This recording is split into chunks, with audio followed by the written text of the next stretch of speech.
మన నిత్య దైనందిన జీవితంలో మనం ఎదుర్కొనేటువంటి చిన్నపాటి సమస్యలు ఏవైతే ఉన్నాయో వీటన్నిటిలో నుంచి కూడా మనం బయటపడడానికి గాను మన ఇంట్లో ఉండేటువంటి పడక గది, మన బెడ్రూమ్, ఆ బెడ్రూమ్లో ఉండేటువంటి మంచం, దాంట్లో ఉండేటువంటి దిండు, ఇటువంటి వస్తువులు కూడా మనకి ఎలా ఉపయోగకరిస్తాయో మనం ప్రతిరోజు కూడా తెలుసుకుంటున్నాం. చాలామంది అనుకోవచ్చు, నవ్వుకోవచ్చు, ఏమిటి ఇలా రోజుకో పరిహారం చెప్పాలి కనుక ఇలాంటివన్నీ తెలుసుకుంటున్నావా అని. కానీ అట్లాంటివి ఏవి కూడా లేవు. ఇవన్నీ కూడా శాస్త్రీయమైనటువంటివి, ఖచ్చితమైనటువంటి ఫలితాలు ఇచ్చేటువంటివి. నమ్మికతో చేస్తేనే ఫలితం వస్తుంది. నమ్మకం లేని నాడు ఏ రోజు కూడా ఫలితం రాదు. అట్లా నమ్మి గనక చేసుకోగలిగినట్లయితే ఈ పరిహారాలన్నీ కూడా భవ్యమైనటువంటిగా చక్కగా మంచి ఫలితాన్ని మనకి ఇచ్చేవిగా ఉంటూ వస్తాయి. వీటిల్లో ఈ రోజున మనకు ఒక వ్యక్తి వలన కష్టం వస్తోంది అనుకున్నప్పుడు ఆ కష్టం నుంచి గట్టెక్కడానికి గాను ఉపకరించేటువంటి పరిహారాన్ని గురించి తెలుసుకుందాం. మన ఇంట్లో ఉండేటువంటి మంచంతో మనం చేసుకోదగినటువంటి పరిహారం ఇది. ఇది ఎలా అంటే, వెండితో చేసినటువంటి చేప బొమ్మ ఒకటి తీసుకోండి. అది ఊరికనే ఒక రేకులాగా ఉంటే ఆ రేకు మీద చేప బొమ్మలాగా ఉన్నా కూడా పర్వాలేదు. లేదా అచ్చంగా చేప బొమ్మ అయితే ఇంకా కూడా మంచిది. ఇంత కావచ్చు, ఎంత కావచ్చు, ఎంత కావచ్చు. బొమ్మకి ప్రమాణం అయితే లేదు. ఇంత పొడవు ఉండాలి, ఇన్ని అంగుళాలు ఉండాలి, ఇలాంటివన్నీ ఏవి లేవు. వెండితో చేసినటువంటిదే అయి ఉండాలి, అది చేప బొమ్మ అయి ఉండాలి, ఇంతవరకే. అటువంటి దాన్ని తీసుకొని కళ్ళగద్దుకొని మీకు ఎవరితో అయితే ఇబ్బంది వస్తుందో ఆ వ్యక్తి ద్వారా నాకు వస్తున్నటువంటి ఇబ్బంది సమస్య పోవాలి అని ఇష్టదేవతకి నమస్కారం చేసుకొని ఈ యొక్క వెండి చేప బొమ్మను మీరు పడుకునేటువంటి తలవైపు ఉండే విధంగా ఈ యొక్క పరుపు కింద కానీ దిండు కింద కానీ ఉంచుకొని నిద్రపోండి. ఇంతే మీరు చేయవలసింది. ఇలా చేస్తూ వచ్చినట్లయితే కనుక క్రమేపీ మీకు ఎవరితో అయితే ఇబ్బంది వస్తుందో ఆ వ్యక్తి ద్వారా ఇబ్బంది రావడం అనేది నిదానంగా ఆగిపోతుంది. ఒక్కసారిగా మాత్రం జరగదు, ఇది నిదానంగా ఆగుతుంది. మళ్ళీ తిరిగి ఆ వ్యక్తితో ఇబ్బంది రాదు. అంత చక్కగా మనందరికి కూడా ఉపకరించేటువంటి పరిహారం ఈ పరిహారం. ఇటువంటి మరిన్ని అద్భుతమైనటువంటి పరిహారాల గురించి తెలుసుకోబోయే ముందుగా బాబావారి యొక్క సేజ్ హారతిని శ్రవణం చేద్దాం. రాత్రివేళ బాబావారికి పవలింపు సేవలో భాగంగా ఇచ్చేటువంటి హారతికే సేజ్ హారతి అని పేరు. ఓ సాయి తల్లి, నువ్వు హాయిగా నిద్రించు నాయన. తల్లిలాగా మమ్మల్ని అందరినీ కూడా చక్కగా కాచేటువంటి ఓ దైవమా, నీవు నిద్రించు. వాస్తవానికి నీకు నిద్ర అనేది లేదు. నీవు సాక్షాత్తు పరబ్రహ్మ స్వరూపానివి. నీకు ఇటువంటివి ఏవి కూడా అంటవు. మా కోసం అని చెప్పని ఇటువంటివన్నీ కూడా నీవు స్వీకరిస్తూ వస్తున్నావు. నిన్ను వదిలి ఇంటికి వెళ్ళాలంటే మాకు చాలా బాధగా ఉంది. అయినప్పటికీ వెంటనే రేపు సూర్యోదయం అవుతూనే నీ దగ్గర వెంటనే మేము అందరం కూడా చేరుకొని నీకు కావాల్సినటువంటి సపర్యలని కూడా చేసుకొని ధన్యులం అవుతాం అని చెప్పని ప్రార్థన చేస్తూ బాబావారికి ఇచ్చేటువంటి హారతికే సేజ్ హారతి అని పేరు. అటువంటి అమోఘమైనటువంటి ఆ సేజ్ హారతిని మనం అందరం కూడా శ్రవణం చేద్దాం. బాబావారి యొక్క అనుగ్రహానికి పాత్రులమవుదాం. శ్రీ सच्चिदानंद सद्गुरु साईनाथ महाराज की जय. ओवाळू आरती माझ्या सद्गुरुनाथा, माझ्या साईनाथा. पाचाही तत्वांचा देपला विलाता, निर्गुणाची स्थिती कैसे आकारा आले, बाबा आकारा आली. सर्वा घटे भरून उरली साई माऊली. ओवाळू आरती माझ्या सद्गुरुनाथा, माझ्या साईनाथा. మన నిత్య దైనందిన జీవితంలో మనం ఎదుర్కొనేటువంటి విభిన్నమైనటువంటి సమస్యలకి పరిష్కార మార్గంగా నారాయణీ స్తోత్రం ఏ ప్రకారంగా ఉపకరిస్తోందో మనం ప్రతిరోజు తెలుసుకుంటున్నాం కదా.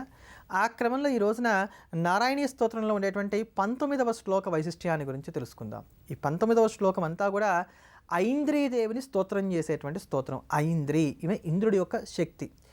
సాక్షాత్తు ఐరావతం మీద కూర్చుని ఒక చేత్తో వజ్రయుధాన్ని పట్టుకొని శరీరం అంతా కళ్ళు కలిగి 1000 నేత్రములతో ప్రకాశిస్తూ ఉన్నటువంటి ఐంద్రీదేవి ఎవరైతే ఉన్నారో ఆ తల్లిని స్తోత్రం చేసేటువంటి శ్లోకం ఈ శ్లోకం. ఇంద్రుడి యొక్క శక్తి అమ్మవారు. ఇంద్రుడు ఏ ప్రకారంగా అయితే 3 లోకాలకు కూడా చక్రవర్తి ప్రకృతినంతా కూడా శాసిస్తూ, ఆయన వాన పొడి అంటేనే వాన పడాలి, ఆయన వీయి అంటేనే గాలి వీయాలి, ఇటువంటి శక్తిని కలిగి మొత్తం ప్రకృతినంతా కూడా శాసిస్తున్నాడు. మనం చేసేటువంటి సమస్తమైనటువంటి యజ్ఞ యాగాది క్రతువులకు కావాల్సిన ఫలితాలన్నీ కూడా అనుగ్రహిస్తూ మనందరి చేత కూడా కొనియాడబడుతూ అమితమైనటువంటి వైభవంతో స్వర్గ సుఖాలన్నీ కూడా అనుభవిస్తున్నాడు. అటువంటి స్వర్గ సుఖములన్నీ కూడా అనుభవించే రీతిగా మనం ఈ భూలోకంలో మనకున్నటువంటి పరిధిలో చక్కటి ఇంటిని, చక్కటి ఆనందప్రదమైనటువంటి వాతావరణాన్ని, సమస్తమైనటువంటి భోగ భాగ్యాన్ని కలిగి వర్ధిల్లడానికి గాను ఉపకరించేటువంటి వాడిగా మనల్ని చేసేటువంటి వాడు కనుక ఆయన స్తోత్రం చేస్తే మనం ఇటువంటి వైభవాలన్నీ కూడా పొందగలుగుతాం. ఓ స్వామి, నీవు ఏ ప్రకారంగా అయితే చింతామణి, కల్పవృక్షం, కామధేను వంటి సంపదను కలిగి ఉన్నావో అలానే మాకు కావలసినటువంటి సంపదలన్నీ కూడా అనుగ్రహించు అని చెప్పని స్వామివారికి నమస్కారం చేసుకొని, ఆ ఇంద్రియ శక్తికి నమస్కారం చేసుకొని ఈ శ్లోకాన్ని కనుక నిత్యం పారాయణ చేస్తూ వచ్చినట్లయితే మనం కూడా అంత వైభవంతో జీవనాన్ని సాగించుకోగలుగుతాం. కొంతమంది చూడండి, ఇల్లు ఉంటుంది కానీ ఆ ఇంట్లో వారు ఉండరు, వారి సొంత ఇల్లు అది ఉద్యోగం కారణం చేత కావచ్చు, లేదా ఆ ఊళ్ళో సొంత ఇల్లు లేదనేటువంటి కారణం చేత కావచ్చు, వీరు వేరే ఇంట్లో ఎక్కడైనా అద్దెకు ఉండాల్సినటువంటి స్థితి ఏర్పడుతూ ఉంటుంది. కొంతమందికి ఇంట్లో కారు ఉంటుంది కానీ వీళ్ళకి డ్రైవింగ్ రాదు. ఇలా వస్తువులు ఉన్నా వాటిని ఉపయోగించుకొని అనుభవించి రాజసంగా జీవించడానికి కావాల్సిన మార్గాలు లభించవు. ఇది కూడా జాతకంలో ఉండేటువంటి దుర్యోగాల్లో ఒక దుర్యోగం. ఇటువంటి ఈ దోషాలు పోగొట్టుకొని మహారాజసంగా జీవించడానికి గాను ఉపకరించేటువంటి శ్లోకమే ఈ దుర్గా సప్తశతిలో ఉండేటువంటి 19వ శ్లోకం. ఆ శ్లోకాన్ని ఒక్కమారు శ్రవణం చేద్దాం. కిరీటిని మహావజ్రే సహస్ర నయనోజ్వలే వృత్ర ప్రాణహరే చైంద్రి నారాయణీ నమోస్తుతే. కిరీటిని మహావజ్రే సహస్ర నయనోజ్వలే వృత్ర ప్రాణహరే చైంద్రి నారాయణీ నమోస్తుతే. కిరీటిని మహావజ్రే సహస్ర నయనోజ్వలే వృత్ర ప్రాణహరే చైంద్రి నారాయణీ నమోస్తుతే. ఈ స్తోత్రం చాలా అద్భుతమైనటువంటి శ్లోకం. ఈ శ్లోకాన్ని నిత్యం కూడా 100 సార్లకి తగ్గకుండా జపం చేస్తూ వచ్చినట్లయితే మనం ఇందాక చెప్పుకున్నటువంటి అద్భుతమైనటువంటి ఫలితాలన్నీ కూడా పొందవచ్చు.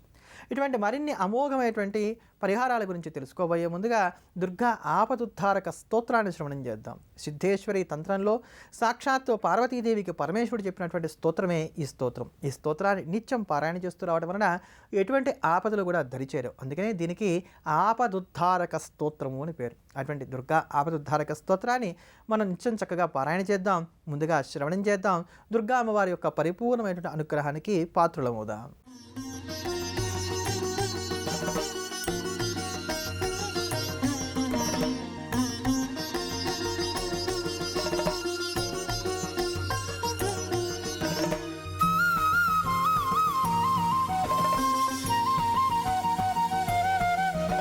नमस्ते शरण्ये शिवे सानुकम्पे नमस्ते जगद्व्यापिके विश्वरूपे नमस्ते जगद्वन्द्यपादारविन्दे नमस्ते जगत्तारिणि त्राहि दुर्गे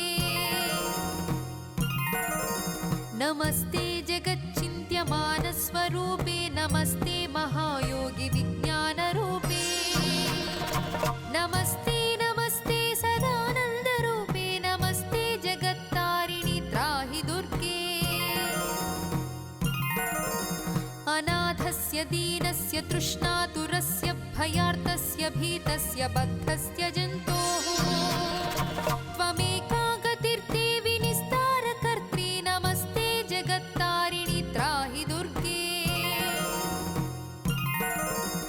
अरण्ये रणे दारुणे शत्रुमध्ये नले सागरे प्रान्तरे राजगेहे त्वमेका गतिर्देवि निस्तारनौका नमस्ते जगत्तारिणि त्राहि दुर्गे